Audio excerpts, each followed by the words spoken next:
When my daughter told me to find somewhere else to die, "You're useless now," I packed my bags like the obedient mother I'd always been. 3 days later, I was sitting in a lawyer's office discovering that my supposedly loving husband had played the longest game of chess in history. Victoria was about to learn that sometimes the pawn becomes the queen. If you're watching this, subscribe and let me know where you're watching from. Let me tell you how I went from homeless widow to the woman holding all the cards. Because, honey, this story has more twists than a pretzel factory. 2 months ago, I was Margaret Sullivan, devoted wife of 43 years and mother to one spectacularly ungrateful daughter.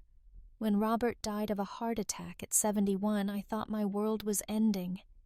Victoria swooped in during my grief like a vulture in designer clothes, cooping about how difficult this must be for me. "Mom, you can't possibly manage this big house alone," she'd said, her voice dripping with fake concern.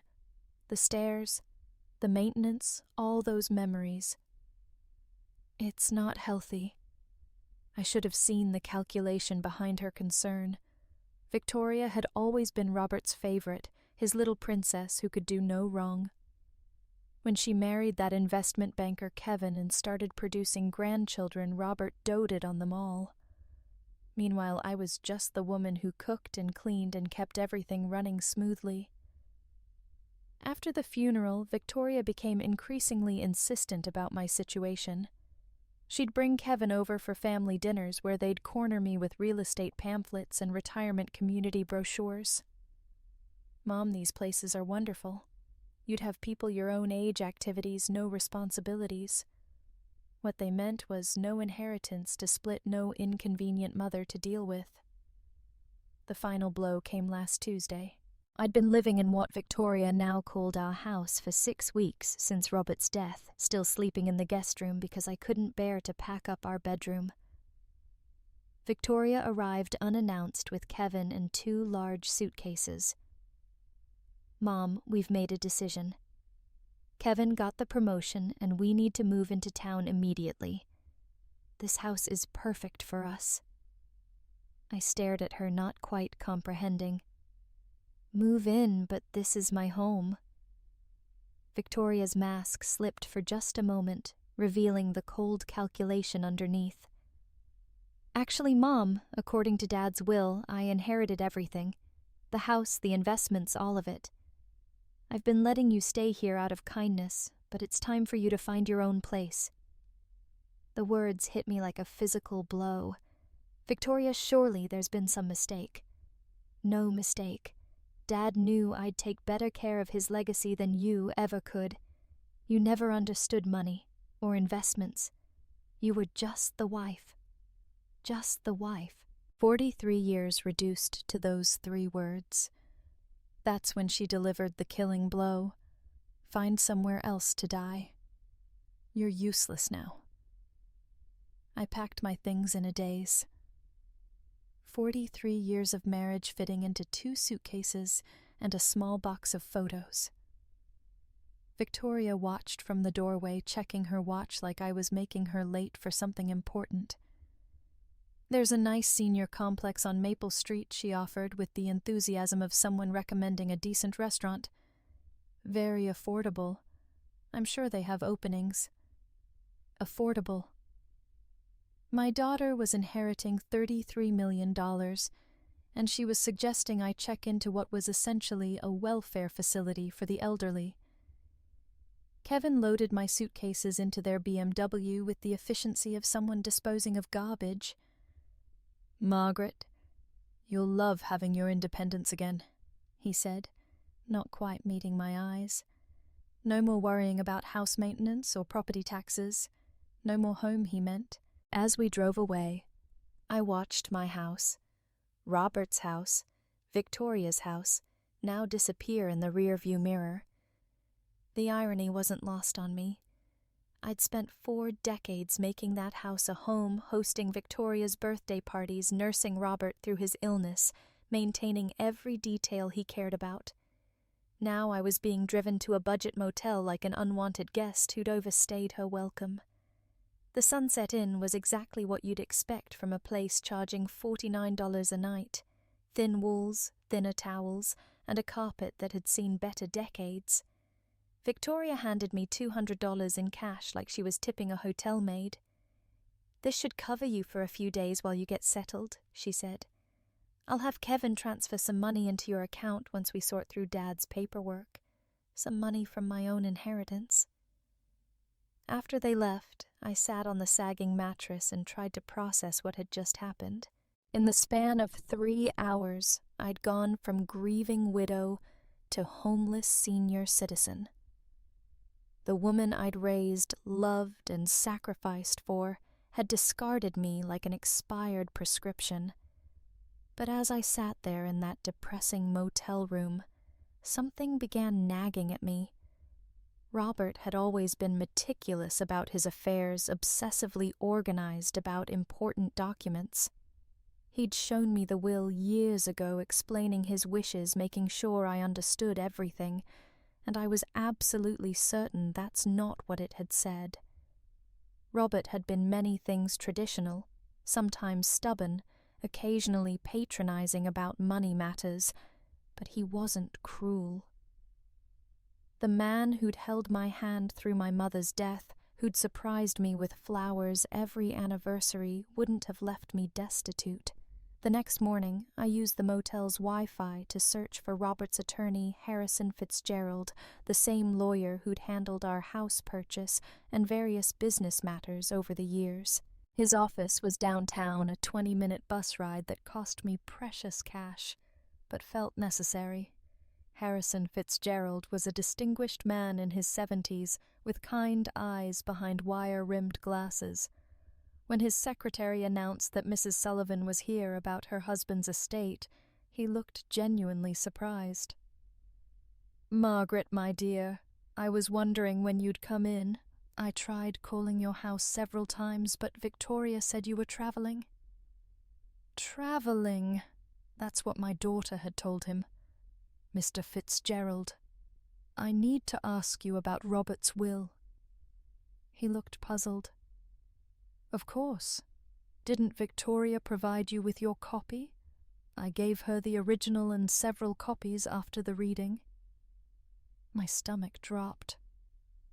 There was a reading. "Margaret, you were supposed to be there. Victoria said you were too distraught that she'd handle everything and make sure you received your inheritance." The blood drained from my face as the reality hit me. Mr. Fitzgerald. I was never told about any reading. Victoria told me she inherited everything. Harrison Fitzgerald's expression shifted from confusion to alarm. He reached for a thick file folder, his movements suddenly urgent. "Margaret, that's impossible. Your husband's will is very specific about your inheritance." He pulled out a document. I recognized Robert's neat signature at the bottom, witnessed and notarized. But as Harrison began reading, I realized Victoria had lied about everything.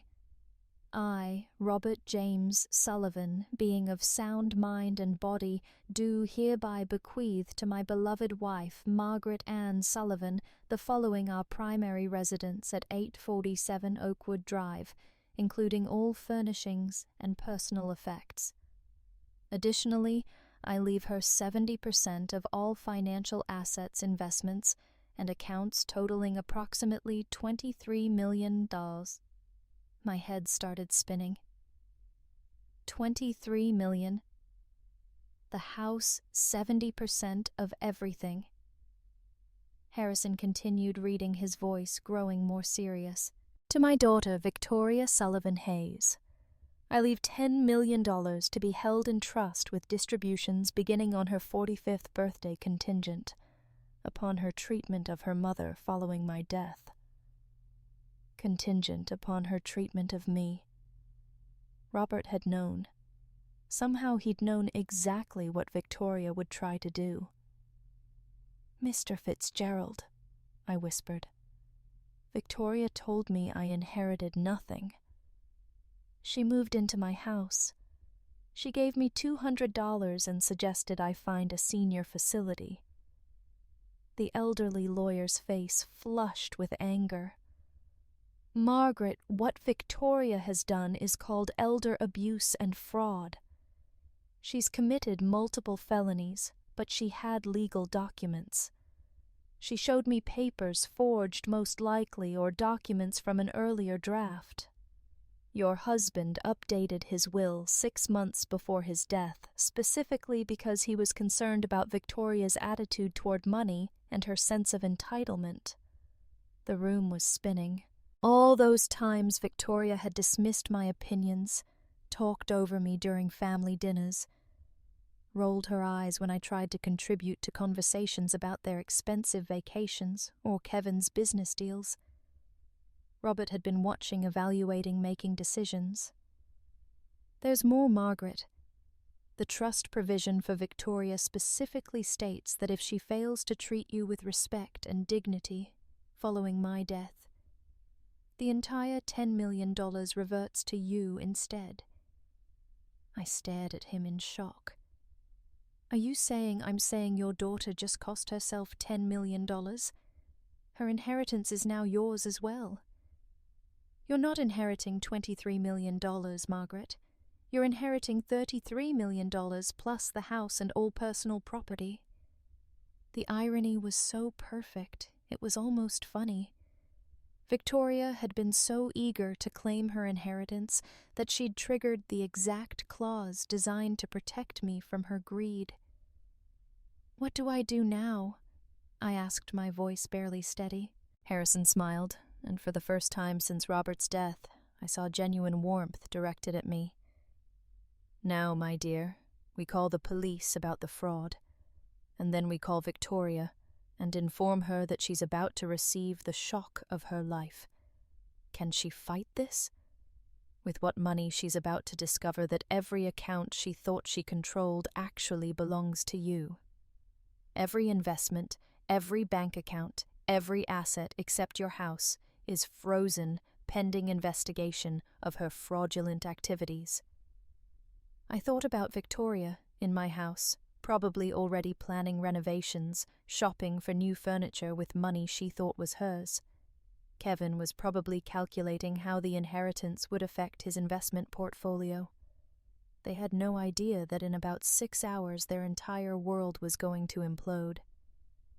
Harrison Fitzgerald's office became command central for what he cheerfully called Operation Justice.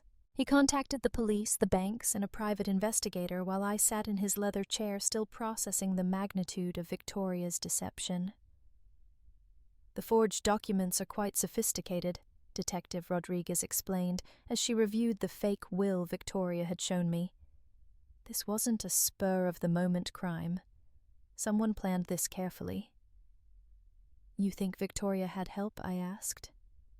Almost certainly. Creating convincing legal forgeries requires specific knowledge and connections. We'll need to investigate whether Kevin or someone in his financial network was involved. Within 2 hours, every account had been frozen. Victoria's credit cards linked to what she thought were her new inheritance accounts were declined. The house utilities, which she'd already transferred to her name, were suspended pending ownership verification. My phone rang at exactly 3:47 p.m. Victoria's name flashed on the screen. Mom, where are you? There's some kind of mix-up with the bank accounts. They're saying Daddy's assets are frozen. Hello, Victoria. I'm sitting in Harrison Fitzgerald's office. You remember him? Daddy's attorney, the one who read the real will to an empty room while you told him I was traveling. Silence, then. Mom. I don't know what you think you discovered, but I discovered that you're a liar and a thief. Sweetheart, I also discovered that your father was much smarter than either of us realized. You don't understand. I was protecting you from the complexity of managing all that money. You've never had to deal with investments, or I understand perfectly. You forged legal documents, committed fraud, and threw your 67-year-old mother out of her own house because you thought I was too stupid to notice." Her voice turned sharp, desperate. "Mom, you're confused. The grief has been overwhelming, and someone is obviously taking advantage of your emotional state." The audacity was breathtaking. Even caught red-handed Victoria was trying to manipulate me. "Victoria, dear, let me clarify something for you. Not only did you never inherit anything but your actual inheritance, the 10 million your father left you is now mine as well, thanks to a lovely clause he included about treating me with dignity and respect. That's impossible. Detective Rodriguez is sitting right here if you'd like to discuss the impossibility of fraud charges with her." The phone went quiet. I could almost hear Victoria's mind racing, calculating, searching for an angle. "Mom, please can we meet somewhere and talk about this reasonably? I'm sure we can work something out. Oh, we'll definitely be meeting soon at the courthouse when you're arraigned. You wouldn't dare press charges against your own daughter." Something cold and final crystallized in my chest. "Watch me." I hung up and looked at Harrison, who was beaming with approval. "How long before she's arrested, Detective Rodriguez has enough evidence for a warrant? They'll pick her up this evening. And Kevin, his financial records are being subpoenaed. If he participated in creating those documents, he'll face charges too."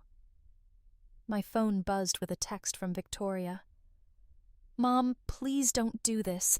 Think about the grandchildren." I showed the message to Detective Rodriguez, who smiled grimly. Emotional manipulation, classic behavior pattern for this type of crime. I typed back, "I'm thinking about them. And they deserve to see what happens when you steal from family." 20 minutes later, Kevin called. "Margaret, surely we can resolve this privately. Victoria made some poor decisions, but involving the police seems excessive. Kevin, did you help her forge those documents? That's not Margaret. You have to understand the pressure Victoria was under. She was worried about your mental state, your ability to handle large sums of money. So that's a yes. It wasn't malicious. She genuinely believed she was protecting you by throwing me out of my house and telling me to find somewhere to die." Kevin was quiet. "Kevin, here's what's going to happen.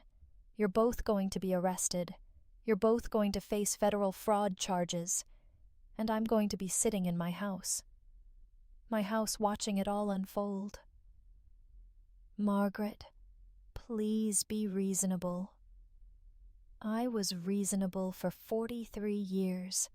It didn't work out well for me." The police arrested Victoria at 8:30 p.m. while she was having dinner at Lairnard, apparently celebrating her inheritance with Kevin and another couple. According to Detective Rodriguez, she screamed about false arrest and demanded to call her lawyer, who turned out to be Kevin's golf buddy and had no experience with criminal law. Kevin was arrested at his office the next morning.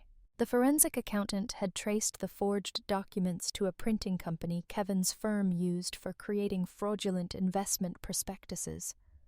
Apparently, my son-in-law had quite the criminal resume that Victoria either didn't know about or chose to ignore.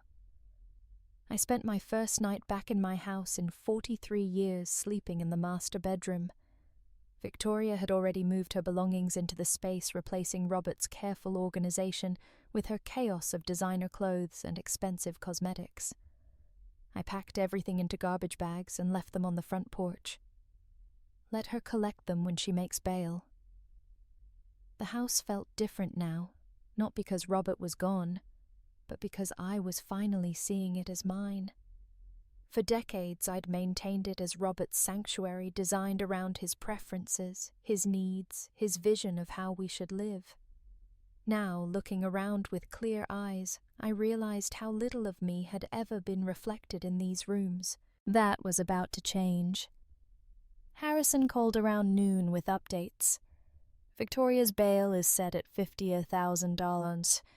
Since all her accounts are frozen, she'll have to find someone else to cover it. What about Kevin?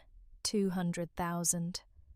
Apparently the judge wasn't impressed with his history of financial crimes.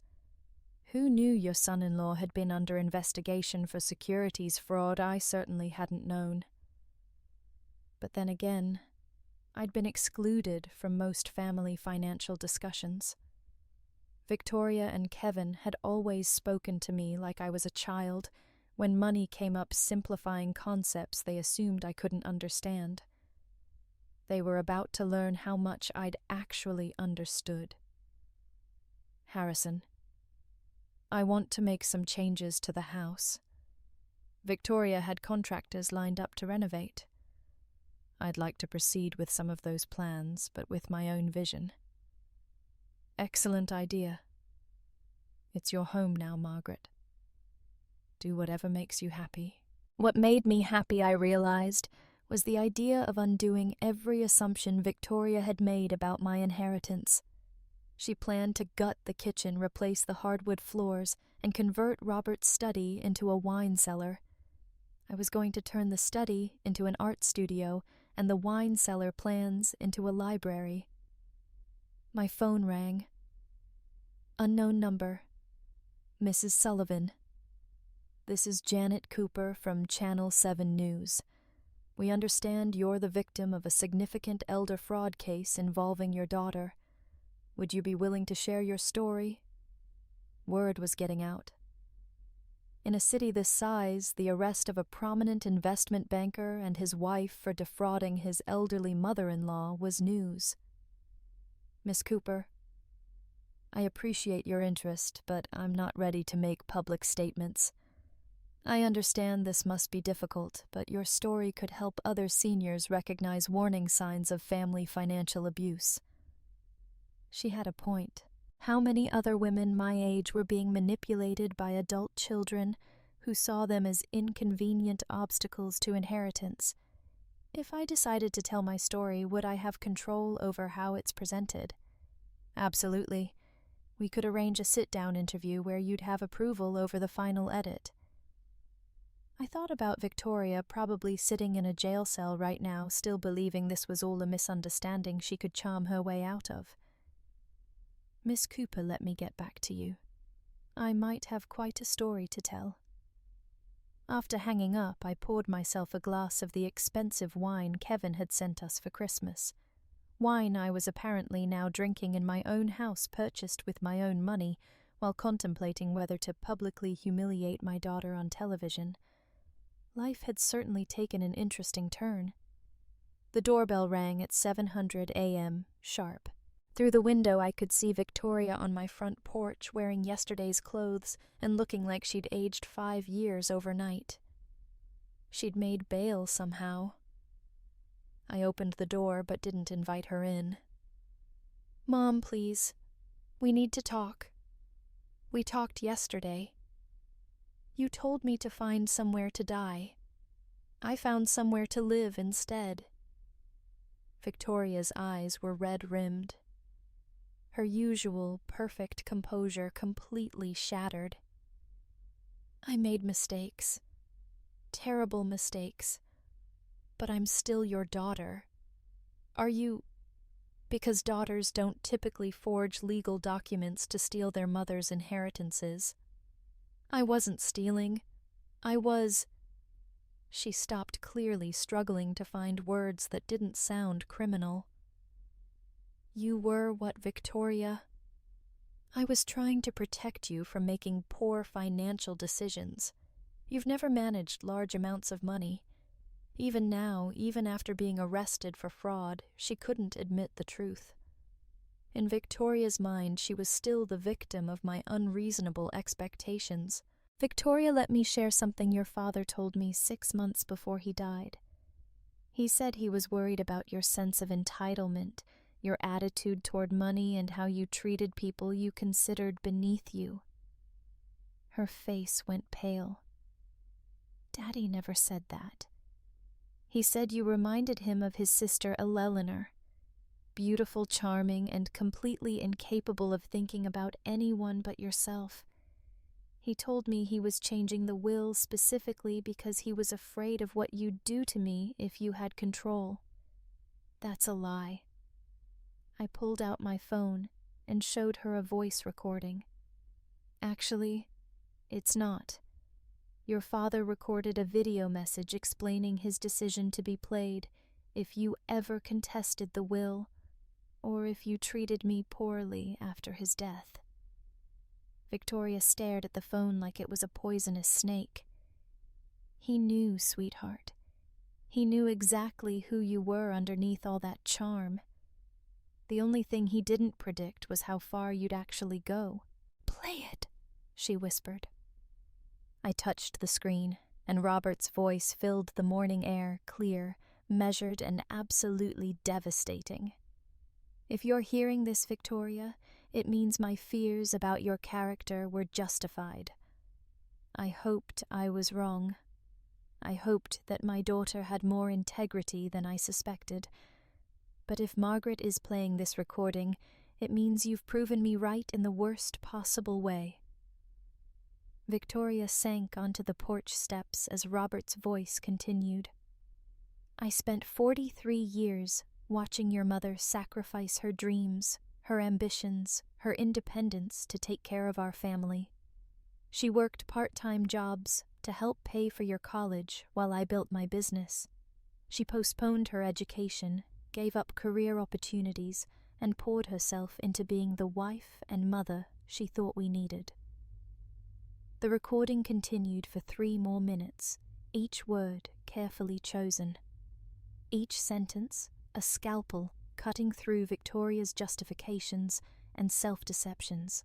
"By the time you hear this, you'll have discovered that treating your mother poorly has cost you everything. I hope it was worth it." When it ended, Victoria was crying. Not the pretty tears she'd used to manipulate people since childhood, but ugly, broken sobs. "He hated me," she whispered. "No, Victoria, he loved you enough to hope you'd prove him wrong. You chose to prove him right instead." She looked up at me, mascara streaking her cheeks. "What happens now? Now you face the consequences of your choices. The fraud charges the investigation, the public humiliation when this story hits the news. The news. Channel 7 wants to interview me about elder financial abuse. I'm thinking of saying yes." Victoria's face crumpled completely. "Mom, please think about what this will do to the grandchildren, to Kevin's career, to our whole family." "I am thinking about it. I'm thinking about how you didn't consider any of those things when you decided to commit multiple felonies." She stood up slowly, looking older and more defeated than I'd ever seen her. "I know you won't believe this, but I never meant for it to go this far. I wanted the money. I wanted the security, the status. I wanted to never have to worry about anything again." For the first time since this nightmare began, Victoria was telling the truth. "I believe you, sweetheart, but wanting something doesn't justify destroying people to get it." She nodded, tears still flowing. "What can I do to fix this?" "You can start by admitting what you did was wrong. Not misguided, not protective, not complicated wrong. It was wrong. It was completely, unforgivably wrong. And then you can face whatever consequences come next with some dignity instead of trying to manipulate your way out of them." Victoria looked at me for a long moment, seeing perhaps for the first time not the pushover mother she'd always known, but the woman who just outmaneuvered her completely. "I deserved this, didn't I?" "Yes, Victoria, you absolutely did." 3 days after Victoria's porch confession, Kevin's mother showed up at my door. Elelena Hayes was everything I'd expected. Perfectly coiffed, dripping with jewelry, and radiating the kind of entitlement that only comes from 3 generations of inherited wealth. "Margaret, we need to discuss this situation rationally." I invited her in curious to see what version of reality the Hayes family had constructed to explain their son's felony charges. Eleanor settled herself in my living room like she was granting me an audience. Kevin made some poor choices, obviously, but prosecuting him seems rather vindictive. Don't you think? Vindictive? Your son helped steal my inheritance and threw me out of my own house. Kevin was following Victoria's lead. He didn't understand the full situation. The woman was actually trying to blame my daughter for her son's criminal behavior. I had to admire the audacity. Mrs. Hayes' Kevin created forged legal documents. That's not following someone's lead. That's conspiracy to commit fraud. Kevin's lawyer believes we can reach a settlement that benefits everyone. You get your house back. Victoria faces appropriate consequences. And Kevin avoids the publicity of a trial. Appropriate consequences. As if Victoria's crimes were a minor etiquette violation. What kind of settlement? Eleanor smiled clearly, believing she'd found an opening. Kevin's family is prepared to compensate you for your inconvenience. Let's say $2 million in exchange for dropping the charges against Kevin. $2 million to forgive the man who'd helped steal $33 million from me. Mrs. Hayes, your son participated in a scheme that cost me everything I owned.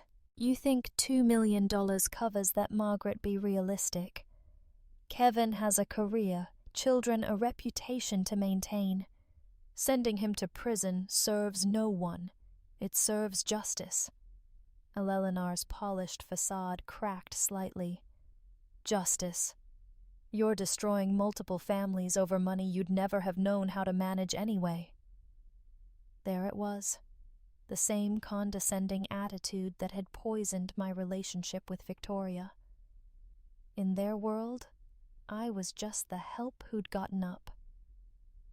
Mrs. Hayes, I think we're done here. Margaret, please reconsider.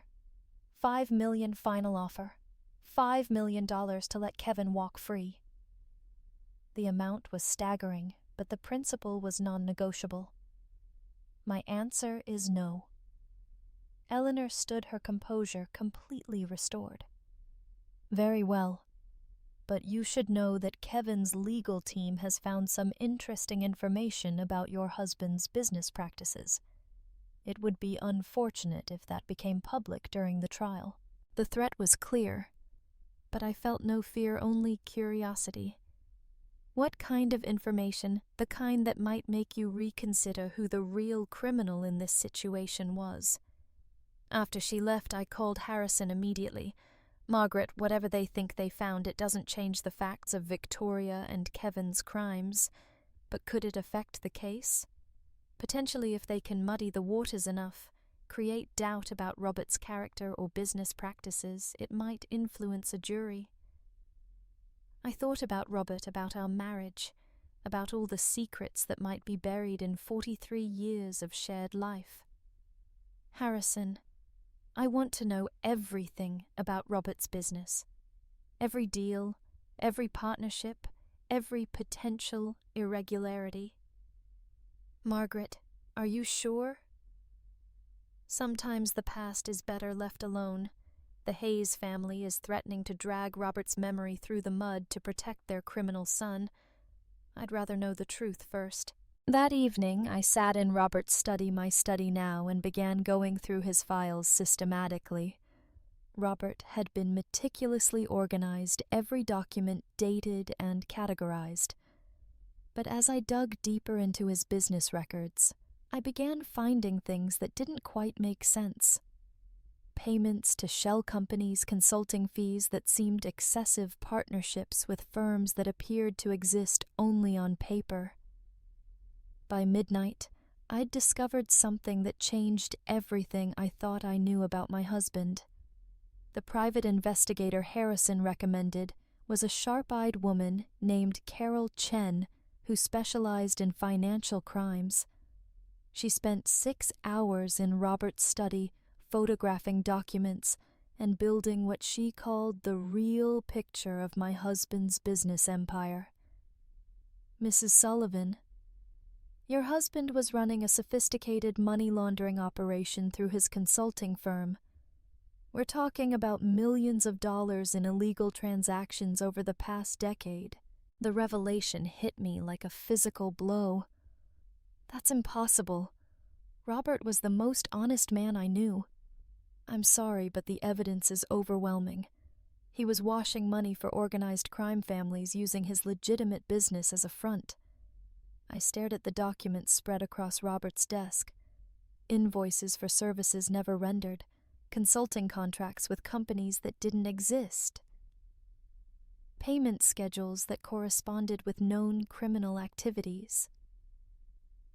How long has this been going on? Based on these records, at least 12 years. Probably longer. 12 years. While I was planning dinner parties and attending charity galas, my husband was facilitating criminal enterprises. Mrs. Sullivan, there's more. The $10 million Robert left Victoria, that money came directly from laundered funds. If the FBI discovers this, they'll seize everything as proceeds of criminal activity. The room started spinning. Everything, the house, the investments, all of it. Unless what? Carol looked uncomfortable. Unless Victoria and Kevin's legal team already knows about this and is planning to use it as leverage. If they tip off the FBI about your husband's crimes, they might be able to negotiate immunity in exchange for cooperation. My daughter and her husband weren't just thieves. They were holding a nuclear weapon over my head. What are my options? Legally, you could contact the FBI yourself, come forward voluntarily, and hope for leniency. You'd lose most of the money, but you might keep the house. And if I don't, Victoria and Kevin's lawyers will probably leak this information strategically. You'll lose everything anyway, but you'll also face potential charges for unknowingly benefiting from criminal activity. I thought about Eleanor Hayes's smug confidence, her certainty that I'd accept their settlement offer. They'd known about Robert's crimes all along. Carol, how did they find out about this? Kevin's an investment banker. He'd have recognized the patterns in your husband's financial records. The question is, what are they planning to do with this information? My phone rang. Victoria's number. Mom, we need to meet tonight. There are things you need to know about Daddy that change everything. I already know, Victoria. Silence. Then you know what I know about the money laundering. I know about the criminal connections. I know that everything your father left us is tainted. Mom, listen to me carefully. Kevin's lawyers have been in contact with the FBI. They're willing to let us renegotiate our situation. What kind of renegotiation? Kevin gets immunity in exchange for providing information about Daddy's criminal network. You get to keep $5 million and the house. The rest goes to the government. And you, the fraud charges disappear. We all walk away from this mess. It was brilliant in a sociopathic way. Victoria had turned my moral victory into her strategic advantage. Victoria, you're asking me to help you profit from your crimes by exploiting Daddy's crimes. I'm asking you to be practical. The alternative is losing everything and potentially facing charges yourself. I looked around Robert's study, seeing it clearly for the first time. The expensive furniture, the rare books, the art collection, all of it purchased with blood money. I need time to think. Mom, the FBI meeting is tomorrow morning. Kevin's lawyer needs an answer tonight. After hanging up, I sat in the darkness of Robert's study, surrounded by the evidence of his double life. 43 years of marriage to a stranger, a daughter who'd inherited more than money from her father. She'd inherited his talent for deception. but she'd made one crucial mistake. She'd underestimated who I was when my back was against the wall. I picked up the phone and dialed Carol Chen. "Carol! How quickly can you get me a meeting with the FBI? I have a story to tell them, and I think they're going to find it very interesting." FBI agent Sarah Martinez looked exactly like what Central Casting would order for a federal investigator. Serious, intelligent, and completely immune to charm. She sat across from me in Harrison's conference room, recording our conversation and taking notes with mechanical precision. "Mrs. Sullivan, you understand that by coming forward voluntarily, you're potentially admitting to benefiting from criminal proceeds, I understand. But I'd rather tell you the truth than let my daughter and her husband manipulate this situation to their advantage. I laid out everything: Robert's hidden business, Victoria's fraud scheme, Kevin's forgeries, and the extortion attempt masquerading as a settlement offer. Your daughter believes she can trade information about your husband's crimes for immunity from her own charges. That's exactly what she believes, and she thinks I'll cooperate because I'm afraid of losing everything." Agent Martinez smiled for the first time. "Are you afraid, Mrs. Sullivan? Agent Martinez, 2 weeks ago, I was a grieving widow sleeping in a budget motel. Today, I'm sitting here voluntarily confessing to federal agents about my dead husband's criminal enterprise. Fear is no longer my primary emotion. What is anger? Pure crystallized anger at being manipulated by people who underestimated my intelligence for decades." Agent Martinez's smile widened. "Mrs. Sullivan, would you be willing to wear a wire?" 3 hours later, I was sitting in my living room with a recording device taped to my chest, waiting for Victoria and Kevin to arrive for what they thought was a surrender meeting. They knocked at exactly 8:00 p.m., both dressed like they were attending a business dinner. Kevin carried a briefcase that probably contained immunity agreements and settlement papers. "Mom, you look better than you have in weeks," Victoria said, kissing my cheek like nothing had happened. "I feel better. Clarity has that effect." Kevin opened his briefcase with the efficiency of someone who'd conducted similar negotiations before. "Margaret, our lawyers have structured this very favorably for you. You retain the house $5 million in clean assets and complete immunity from any charges related to Robert's activities." Clean assets. That's an interesting phrase. Victoria shot Kevin a warning look. "Mom, the important thing is that we're all protected. The past stays buried, and we all move forward." "What about the $33 million? Robert actually left me, Mom. That money is tainted. It can't be separated from Daddy's criminal activities. Taking $5 million is the best outcome possible. And you two, what do you get out of this arrangement?"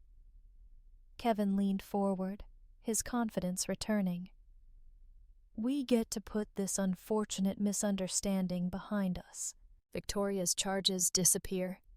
My reputation remains intact and our family can heal." Misunderstanding.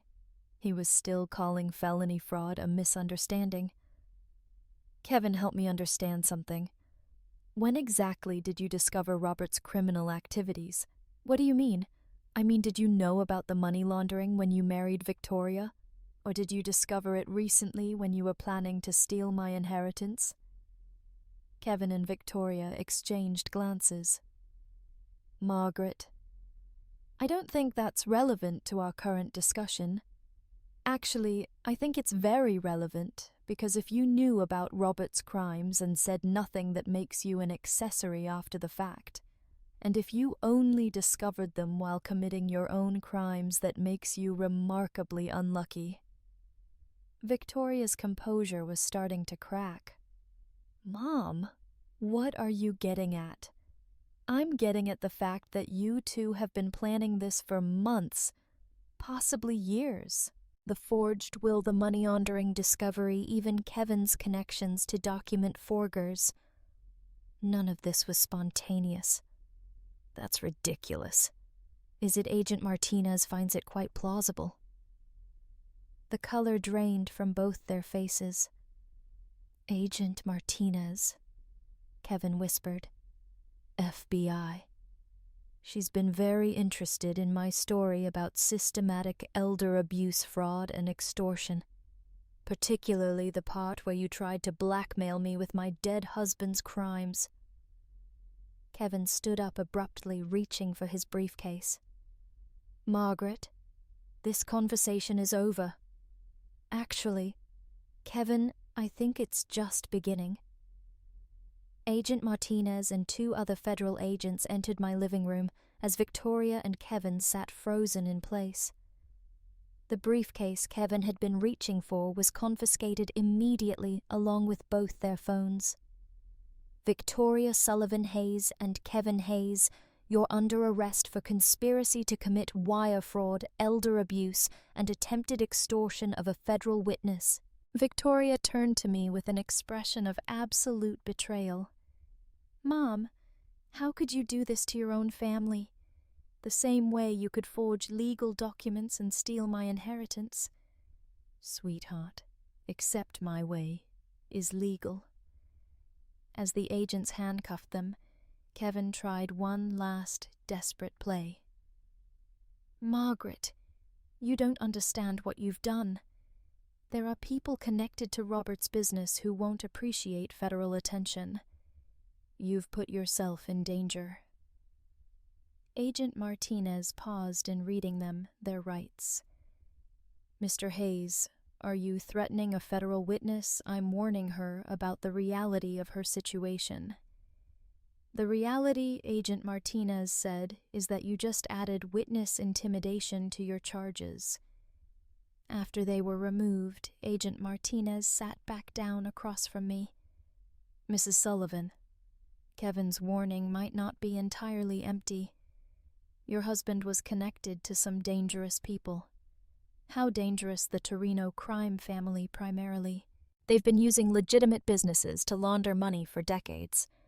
Your husband's consulting firm was one of their most successful operations. The name meant nothing to me, but the agent's expression told me everything I needed to know. Are you saying I'm in actual physical danger? Potentially. But there's something else you should know about your husband's operation. Something that changes everything. Agent Martinez pulled out a thick file folder, the kind that suggested months of investigation. Mrs. Sullivan, your husband wasn't just laundering money for the Torino family. He was an FBI informant. For 12 years he was providing information about their operations while appearing to facilitate their money laundering. The world tilted sideways. Robert was working for the FBI deep cover long-term investigation. The operation was so sensitive that even local FBI offices weren't informed. Your husband was helping us build cases against multiple crime families. But the money was real. The FBI allowed him to keep a percentage of the laundered funds as payment for his cooperation and to maintain his cover. Everything he left you was earned through legitimate federal cooperation. I stared at her, trying to process this revelation. So, the $33 million is legally yours. Your husband died before the investigation concluded, but his cooperation over 12 years directly led to 47 arrests and the seizure of over $200 million in criminal assets. Why didn't anyone tell me? Because the investigation was ongoing, and because we weren't certain about your involvement or knowledge. Your daughter and son-in-law's fraud scheme actually helped us confirm your innocence. Victoria and Kevin didn't know any of this. They suspected criminal activity, but they had no idea about the federal cooperation. They were planning to blackmail you with information that would have actually exonerated your husband. The irony was so perfect it was almost poetic. Victoria had tried to steal my inheritance twice, once through fraud, and once through blackmail based on incomplete information. Agent Martinez. What happens now? Now you get your money back, your daughter and son-in-law face federal charges, and you get to decide what kind of life you want to build with your legitimate inheritance and the danger Kevin mentioned. The Torino family will be too busy dealing with their own legal problems to worry about you. We're executing search warrants across 3 states tomorrow morning. I looked around my living room, seeing it again as the site of my resurrection rather than my humiliation. Agent Martinez. Can I ask you something? Of course. In your professional opinion, am I a terrible person for feeling satisfaction about Victoria's arrest? Agent Martinez smiled, Mrs. Sullivan. In my professional opinion, you're a woman who refused to be victimized. That's not terrible. That's inspiring. 6 months later, I stood in the kitchen of my renovated house making coffee for 2. The morning sun streamed through new windows that actually opened, properly illuminating countertops I'd chosen myself for the first time in 43 years. Good morning, Margaret. Dr. Sarah Chen Carroll's sister, and my new financial advisor, appeared in the doorway, carrying a thick folder of investment reports. Good morning, Sarah. Ready for our quarterly review. The past 6 months had been a whirlwind of legal proceedings, media interviews, and personal transformation. Victoria and Kevin were each serving 18-month federal sentences. The news coverage of their crimes had made me something of a celebrity in senior advocacy circles. Your portfolio is performing excellently, Sarah said, settling at my new breakfast table. The charitable foundation is fully operational, and the scholarship fund has already selected its first recipients. The Margaret Sullivan Foundation for Elder Protection had become my primary focus. Using $15 million of my inheritance, we were funding legal aid for seniors facing family financial abuse and supporting legislative changes to strengthen elder protection laws. Any word on the documentary Netflix confirmed the production deal. They want to start filming next month. My story had captured media attention far beyond the initial news coverage. The Mother's Revenge. An American crime story was being developed as a limited series, with the proceeds going to elder advocacy organizations. And Victoria Sarah's expression grew careful. She's written again. Her lawyer says she wants to apologize and ask for forgiveness. Victoria had written me 17 letters from federal prison. I'd read the first few, which ranged from self-justifying to desperate before deciding to stop opening them. Some relationships once broken can't be repaired with words. Sarah has my stance on that. Changed. Not according to our previous conversations, but people do evolve, Margaret. Even people who've made terrible choices. I thought about the woman I'd been 6 months ago. Grieving, dependent, willing to accept whatever scraps of dignity my family offered me. That woman might have felt obligated to forgive Victoria to rebuild a relationship based on guilt and tradition, but that woman was gone. Sarah scheduled a meeting with Victoria's lawyer not to reconcile but to make something clear. What kind of thing I want Victoria to understand, that her actions had consequences beyond legal punishment. I want her to know that she destroyed our relationship permanently, and that her children will grow up knowing why their mother went to prison. That seems harsh. Good. It's supposed to be harsh. Victoria made adult choices that hurt people she was supposed to love. She doesn't get to escape the emotional consequences just because she's written some prison letters. Sarah made notes in her leather portfolio. And the grandchildren. Victoria's requested supervised visits with them. My relationship with Victoria's children will be based on their choices when they're adults, not their mother's rehabilitation efforts. The doorbell rang. Through the window, I could see a delivery truck with a large package. Must be the new furniture for the studio, I told Sarah. The art studio had been my favorite renovation project. Robert's former den was now a bright, airy space where I was rediscovering my love of painting, something I'd abandoned when I got married and assumed the role of supporting wife and mother. Margaret, can I ask you something personal? Of course. Do you ever regret how this all played out? The prison sentences, the media attention, the permanent family estrangement. I considered the question while signing for my delivery. 6 months ago, I'd been invisible, a widow with no money, no home, and no prospects. Today, I was a millionaire philanthropist with a foundation, a documentary deal, and a purpose that extended far beyond my own survival. Sarah, my daughter, tried to steal everything I owned and leave me homeless. My son-in-law created forged documents and threatened me with blackmail. They showed me exactly who they were when they thought I was powerless to stop them. But they're still family. No, they're still DNA. Family are the people who protect you when you're vulnerable, not the people who exploit your vulnerability for profit.